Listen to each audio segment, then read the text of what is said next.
네, 안녕하세요. 심리학자이자 소설가이자 예비 창업자 I'm My Choices, I'm 마초입니다. 네, 오늘은 호감의 심리학 두 번째 시간인데요.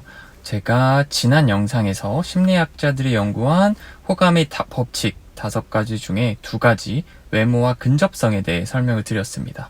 오늘은 나머지 3가지 요소에 대해서 설명을 드리도록 하겠습니다. 네, 세 번째는 유사성입니다. 사람은 자신과 비슷한 사람에게 호감을 느끼게 됩니다.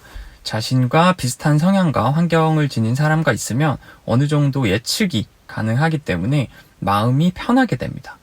재밌는 것은 유사성을 계속 연구를 해보니까 사회 경제적인 위치라거나 아니면 정치적인 견해와 같은 것들보다 취미나 좋아하는 가수와 같이 가볍고 일상적인 것이 관계 초반에 훨씬 친밀감을 불러일으키기 쉽다고 합니다.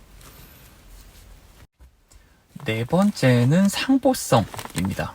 상보성은 나와 반대되는 사람에게 매력을 느낀다는 건데요. 네, 인간 참 아이러니한 것 같습니다. 인간은 자신과 전혀 다른 사람에게 거부감이 있지만 또 이상하게 마음이 끌리는 인지부조화를 느끼게 됩니다.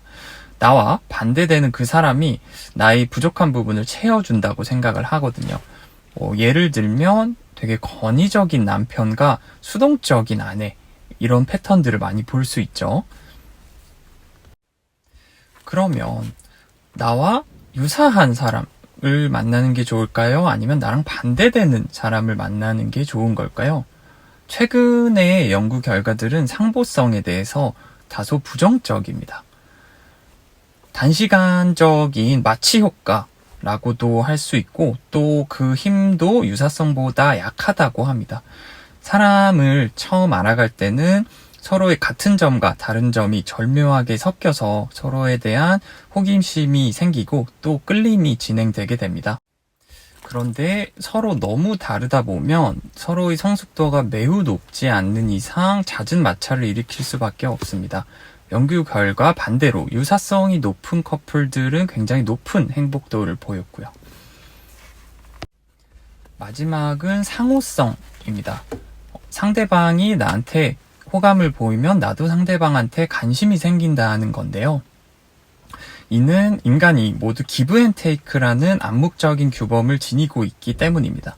호감은 호감을 낳고 미움은 미움을 낳게 되는 것이죠. 그런데 종종 이런 경우도 있잖아요. 도도하고 쉽게 넘어가지 않을 것 같은 사람에게 끌리는 경우가 있습니다. 또 아이러니하게도 상호성의 법칙을 위반할 때 실제로 그렇기도 한다고 합니다. 그런데 이 방법은 자신이 굉장히 매력 있지 않는 이상 잘 먹히지 않는다고 합니다. 델놈들은 네, 오늘은 지난 영상에서 외모와 근접성에 이어서 오늘은 유사성과 상보성 그리고 상호성에 대해서 말씀을 드렸습니다.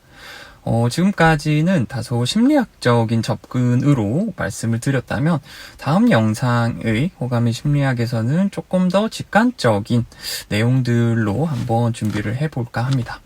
네, 감사합니다.